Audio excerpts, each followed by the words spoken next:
সজনে ডাঁটা একই রকমভাবে ভালো লাগে না, তবে একটু যদি নতুনভাবে বানানো যায় ছোট থেকে বড় সকলের কিন্তু বেশ পছন্দ হবে। হ্যাঁ হ্যাঁ বন্ধুরা, এটা একদম নতুন ধরনের একটা রেসিপি। তোমরা কিন্তু খুব সহজেই এটাকে বানিয়ে নিতে পারবে। প্রথম থেকে শেষ পর্যন্ত ভিডিওটা দেখতে থাকো। এখন আমি নামিয়ে নিচ্ছি। দেখো আমি নামিয়ে নিয়েছি। তো হ্যাঁ বন্ধুরা, প্রথম থেকে শেষ পর্যন্ত তোমরা যদি ভিডিওটা দেখতে চাও তাহলে কি করবে, পুরো ভিডিওটা দেখতে হবে। তো টেনে টেনে দেখলে কিন্তু একদমই হবে না, ফুল ভিডিওটা দেখবে আর প্রথম থেকে শেষ পর্যন্তই দেখবে, তাহলে বুঝতে পারবে যে সজনে ডাঁটার এই রেসিপিটা কতটা মজাদার। সত্যি বলছি বন্ধুরা, বাচ্চারা কিন্তু ভীষণ ভীষণ পছন্দ করবে এইভাবে যদি একবার বানিয়ে দাও। দেখে হয়তো বুঝতে পারছো না যে এটা আমি কীভাবে বানিয়েছি, তবে হ্যাঁ বন্ধুরা, তোমরা যখন পুরো ভিডিওটা দেখবে তখন বুঝতে পারবে। আর বাচ্চারা কিন্তু খুব সহজে কয়েকটা সজনে ডাঁটা খেয়ে নেবে, আবারও চাইবে মাম্মা মামাকে আর একটা দাও বা আর দুটো দাও। তো যাদের পরিবারে ছোট সদস্য আছে এবং সজনে ডাঁটা খেতে পছন্দ করে তারা কিন্তু খুব সহজে এই রেসিপিটা বানিয়ে নিতে পারে। আর যাদের পরিবারে ছোট সদস্য নেই তো কী হচ্ছে, তাই বলে কি বড়রা খাবে না? অবশ্যই খাবে। সেই জন্যই বলছি সবাই এই রেসিপিটা একবার হলেও বানিয়ে দেখো, ছোট বড় সকলের ভীষণ ভালো লাগবে। তবে বেশ কয়েকদিন রেখে তোমরা এটা খেতেও পারবে। তো প্রথম থেকে শেষ পর্যন্ত ভিডিওটা দেখে নিও, দেখবে আশা করছি খুব খুব ভালো লাগবে। তো বন্ধুরা, সজনের ডাঁটা দিয়ে আবারও একটা নতুন রেসিপি নিয়েছি। এখানে দেখো অল্প কিছুটা পরিমাণ আমি সজনের ডাঁটা নিয়েছি, আর খোসাগুলো আমি বেশ ভালোভাবে ছাড়িয়ে নিয়েছি। এইভাবে কিন্তু ছাড়িয়ে নিতে হবে, আমি ঠিক এইভাবে ছাড়িয়ে নিয়েছি। তো এটা এখন ধুয়ে নেব। সজনের ডাঁটাটা আমি ধুয়ে নিয়েছি, আর এদিকে একটা বাটিতে আমি জল বসিয়ে দিয়েছি গরম হতে।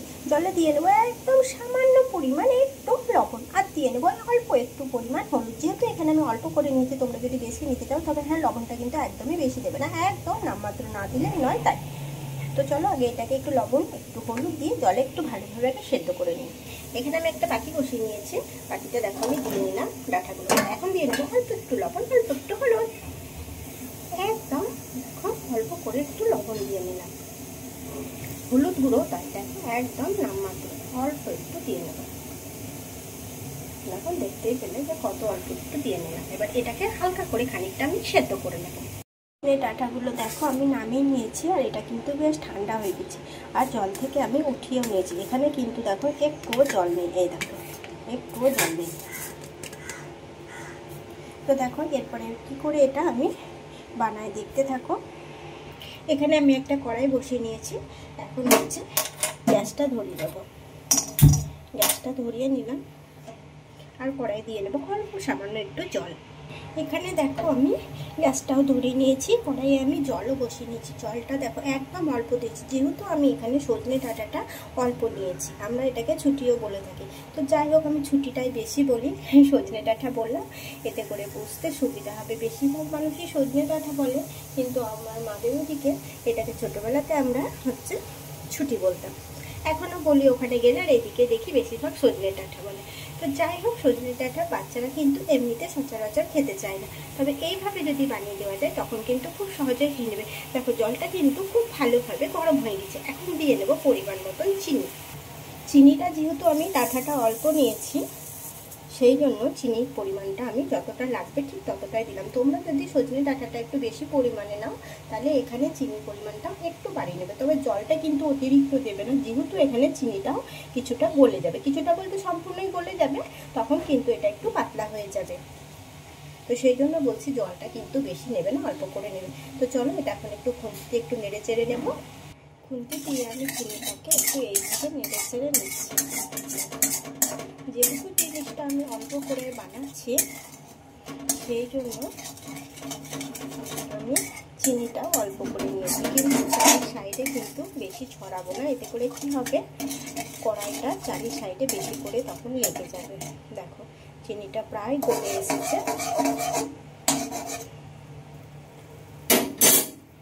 চিনিটা কিন্তু একদম গলে গেছে। এখন হচ্ছে দিয়ে নেব এই যে সেদ্ধ করে রাখা ডাঁটাগুলো। দেখো ডাঁটাগুলো দিয়ে নিলাম, আর ডাঁটাগুলো দিয়ে নেওয়ার পরে তখন কিন্তু গ্যাসটা একটু কমিয়ে নেবে, আগে যখন চিনিটা দিবে, তারপরে ডাঁটাটা দেওয়ার পরে গ্যাসটা একটু বাড়িয়ে নেবে, আর একটু এইভাবে খুন্তি দিয়ে উল্টে পাল্টে নেড়ে চেড়ে নেবে ডাঁটাগুলোকে। দেখো গ্যাসটা কিন্তু একটু আমি বাড়িয়ে নিয়েছি, আবারও কিন্তু গ্যাসটাকে একদম কমিয়ে নেব, এতে করে খুব ভালোভাবে ভেতর অবধি, কেননা বেশি যদি গ্যাসটা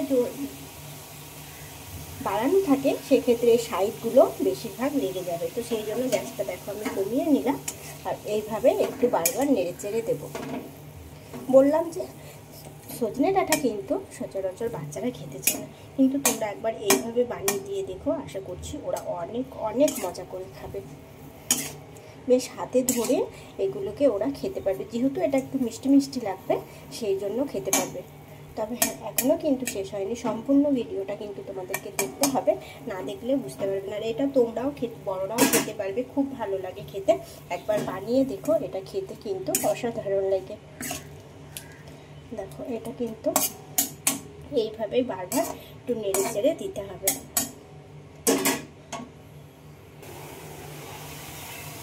দেখো বন্ধুরা, আবারও একটু আমি গ্যাসের আঁচটাকে বাড়িয়ে নিয়েছি। এটা কিন্তু দেখো প্রায় এখন হয়ে এসেছে, মানে শিরাটাও কিন্তু বেশ একটু চ্যাটচেটে ভাব হয়েছে। এখন কিন্তু এর মধ্যে আর আমি কিচ্ছু দেব না। না না না, একটা জিনিস তো ভুলেই গেছি বন্ধুরা, এটা না দিলে এই সজনে ডাঁটাটা তো একদমই ভালো লাগবে না। দেখো এই যে ভাজা মশলা, এখানে সর্ষে, পাঁচফোড়ন, একটু শুকনো লঙ্কা দেয়া আছে। তবে হ্যাঁ, যদি ঝাল না পছন্দ করো তবে তোমাদের হচ্ছে শুকনো লঙ্কা দেওয়ার কোনো প্রয়োজন নেই। একটু সর্ষে আর হচ্ছে একটু পাঁচফোড়ন আগে শুকনো একটা কড়াই একটু ভেজে নেবে, তারপরে হচ্ছে গিয়ে ওটাকে শিলে একটু ভালোভাবে গুঁড়ো করে নেবে, তাহলেই দেখবে দুর্দান্তর সাথে এই মশলাটা হয়ে যাবে। আর মশলাটা যখন হয়ে যাবে তোমরা খুব সহজে এই রেসিপিটাও বানিয়ে নিতে পারবে। তবে হ্যাঁ, আজকের রেসিপি যদি ভালো লেগে থাকে লাইক কমেন্ট শেয়ার করো, বন্ধুদের সাথে লাইক কমেন্ট করো আমাকে, আর বন্ধুদের সাথে একটু ভিডিওটা শেয়ার করে নিও। আমি গ্যাসটা বন্ধ করে দিলাম, আর এখন এটা আমি কড়াই থেকে নামিয়ে নেব। প্রথম থেকে শেষ পর্যন্ত ভিডিওটা দেখবে, না হলে বুঝতে পারবে। সত্যি বলছি বন্ধুরা, সজনের ডাঁটা তো একদম এখন শেষ, মানে শেষ বলতে চলে, খুব কম, মানে যেটা 12 মাস হয় সেটাই পাওয়া যায়। তো সেই ডাঁটা দিয়েই কিন্তু আজকে আমি এই রেসিপিটা বানিয়েছি, আমার ঘরে ছিল।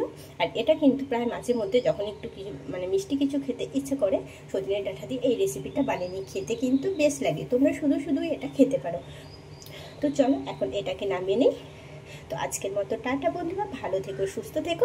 আবারও আসবো আমি নতুন কোনো এক রেসিপি নিয়ে, ততক্ষণে সকলে ভালো থেকো। আর এরকম নিত্য নতুন রেসিপি অনেক দেওয়া আছে, চাইলে তোমরা চ্যানেলে গিয়ে দেখে নিতে পারো। ছোট থেকে বড় সকলের ভীষণ পছন্দের রেসিপি দেওয়া আছে, একদমই নতুন নতুন রেসিপি দেওয়া আছে। তো চলো এখন এটাকে নামানো যাক। টাটা বন্ধুরা।